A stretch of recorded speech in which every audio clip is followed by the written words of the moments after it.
নমস্কাৰ, মই মীনাক্ষী ডেকা।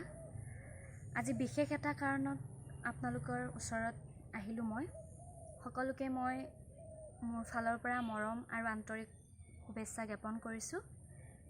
এটা সুন্দৰ পদক্ষেপ, এটা সুন্দৰ নৱজাগৰণৰ মাজত সৃষ্টি হোৱা নতুন মনৰ সন্ধানৰ এক উদ্যাম, নিসংগ বাহিৰ সুৰ। হয়, আপোনালোকে হয়তো ইতিমধ্যে গম পাইছে, এটা ফেচবুক পেজ, খুব সুন্দৰ, সকলোৰে মনৰ অনুভূতি, নিজা নিজা ভাৱ প্ৰকাশৰ এটা ধুনীয়া এখন মঞ্চ। গতিকে আপোনালোকে সকলোৱে ছাপোৰ্ট কৰিব। এই ফেচবুক পেজটোৱে জানো আগলৈকে আৰু নতুন নতুন চিন্তাধাৰক আমাৰ সমাজলৈ আগবঢ়াই আনে।